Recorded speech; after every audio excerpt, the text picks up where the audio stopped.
الله الله الله. اناناس مقطع محطوط عليه سكر. ديت بقى يا جماعه حبيبه قلبي.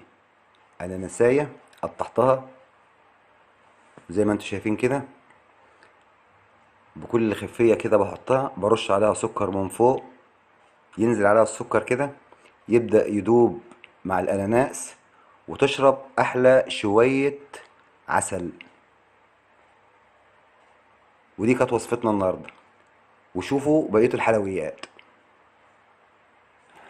يا ماشي يا مساء صديقي. الخيرات، يا مساء السعادة على حبايبنا اللي بنحبهم في الله. لو أول مرة تزورني يسعدني مشاهدتك للفيديو، وتشرفني باللايك الجميل، وما تنساش التعليق الحلو، وتفرحنا كمان بالاشتراك علشان عيلتنا تكبر بيكم كمان وكمان، وشير لأصحابكم ولحبايبكم، وربنا يدومكم نعمة في حياتنا. وبسم الله نبدأ وصفة جديدة. وصفتنا النهاردة يا جماعة مختلفة غير كل الوصفات، وزي ما عودناكم دايما الجديد عندنا أول بأول بنعرفه لحبايبنا وننشره مع بعض ونتعاون مع بعض. معانا 3 برتقانات حلوين، ومعانا طبق موز حكاية بيتكلم عن نفسه، طيب ومستوي وقول فين الأكيلة. واللي جاي من بعده حتة أناناساية حكاية عاوزة تتقطع وتتعمل كده حاجات كده، يعني هنشوفها مع بعض. أما الأخضر من بره وأحمر من جوه وكلنا عارفينه بطعمه وميته ولونه، وبينضرب به الأمثال، وبيجي في وسط الكلام وبيتحكى عنه أخضر من بره وأحمر من جوه. وجاي معانا تاني البرتقال الجميل اللي قدامنا. يا ترى ايه اللي جاي تاني بعد كده؟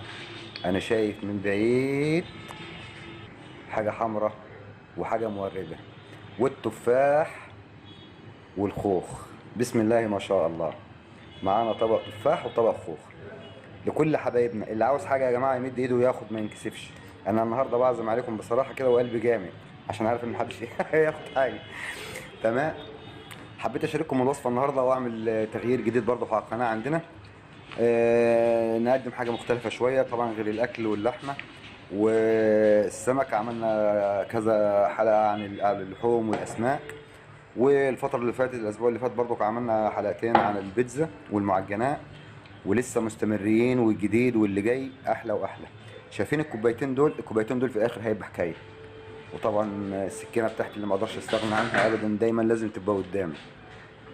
وداخل معايا دلوقتي طقم الاطباق اللي هيترص عليه الحلويات والفواكه بتاعتنا.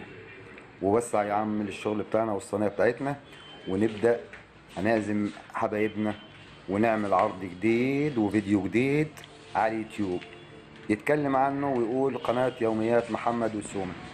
البرتقان والموز والتفاح جاي من بعيد منور، والخوخ وراه بيزغلل العين، والبطيخة ديت مش عارفين، بس اللي انا شايفه هيحصل عليه احلى كلام وحديث.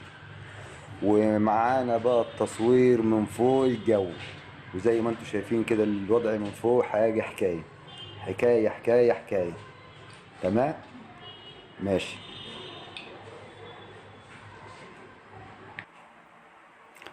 والخوخ دخل والتفاح دخل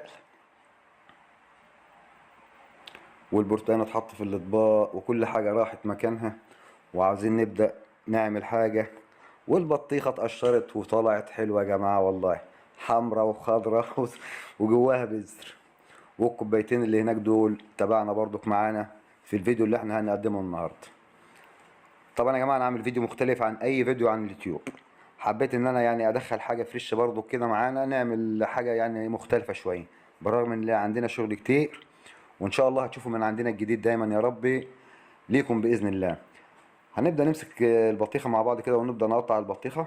هقطعها معاكم يا جماعه شرايح بسيطه كده صغيره، وابدا احطها في الطبق بتاعي زي ما انا شايف كده. وطبعا يعني انا باكل برضك وانا بقطع كده، انا باكل وبوكل سومه معايا. طبعا مديرة التصوير شايله الشغل كلته معايا، مريحاني بصراحه في التصوير وفي الشغل معايا، يعني بتتعب اكتر منه والله يا جماعه. هي بتتعب اكتر مني في التصوير، وعشان توضح لكم الحاجه وتطلع الحاجه حلوه يعني تعبها اكتر من تعب مرتين. كده قطعنا طبق البطيخ. واللي عاوز حاجه يا جماعه انا بعزم يمد ايده وياخد. انا بعزم وقلبي جامد والله. بس انا عارف ان محدش هياخد. والخوخ معانا جميل اهوت شايفينه.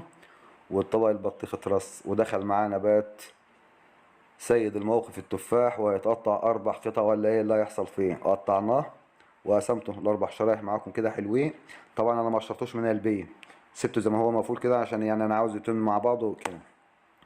بدأت اقطع التفاح زي ما قدامكم كده، وقطعت الاولى والتانية.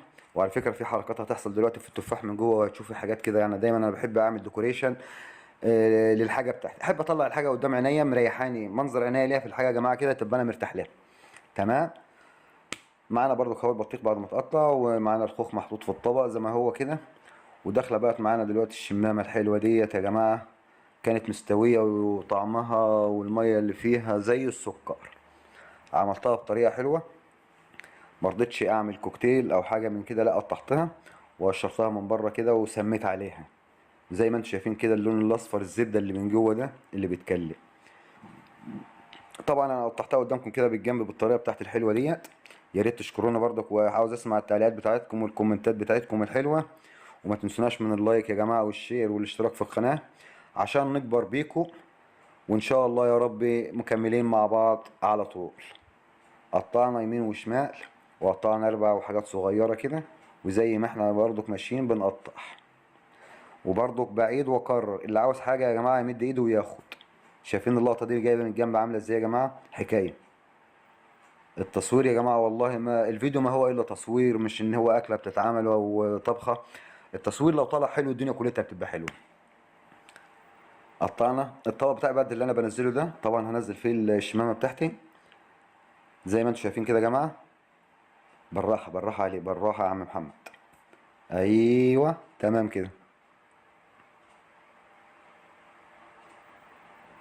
ما شاء الله ما شاء الله. تسلم الايادي.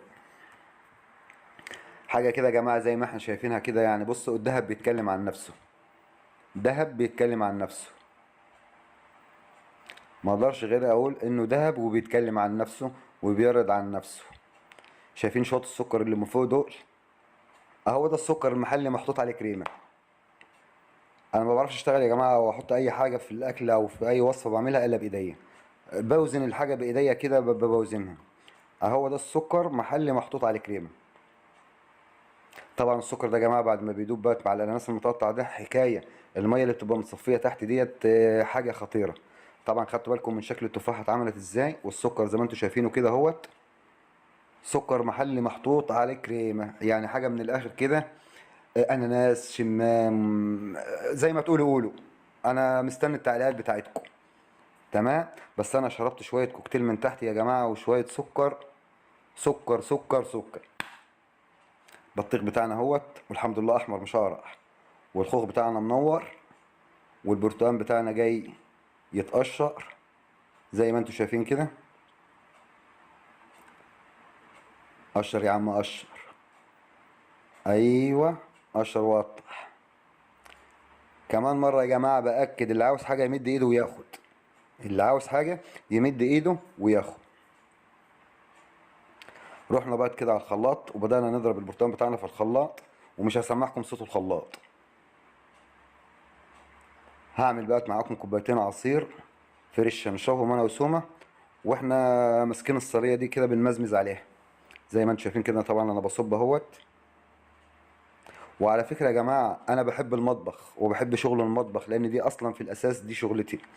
فأنا بعمل الحاجة وأنا بحبها. يعني ده حب في الشيء اللي أنا بعمله، فدايما طالما إن أنا بحب الحاجة اللي أنا بحبها أنا هبدع فيها، وهطلع كل ما هو عندي عشان الحاجة تطلع حلوة. ما شاء الله عليك يا ابني تسلم. أنا بشكر في نفسي يا جماعة معلش.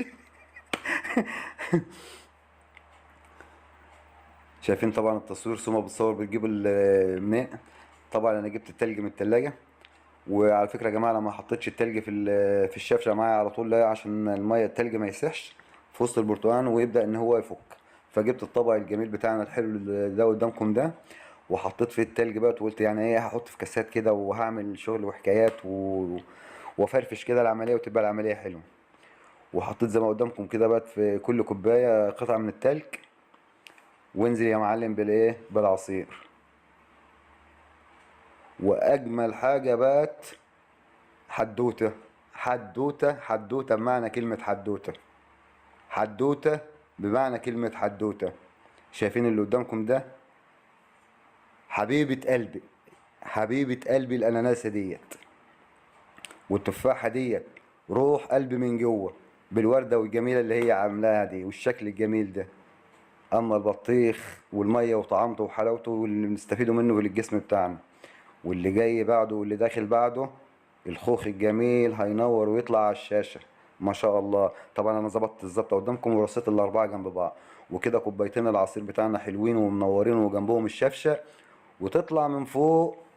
ونجيب التلج بتاعنا يا جماعة، والشكل بتاع التلج بتاعنا من فوق، وما شاء الله حاجة كده يعني ولا في الخيال.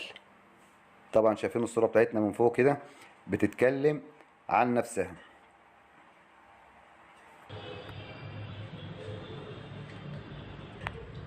ورجعنا لكم تاني وكاتبين ان شاء الله كده مع بعض كده صينية الفواكه بتاعتنا ان احنا نقعد نعايد عليها يا جماعة.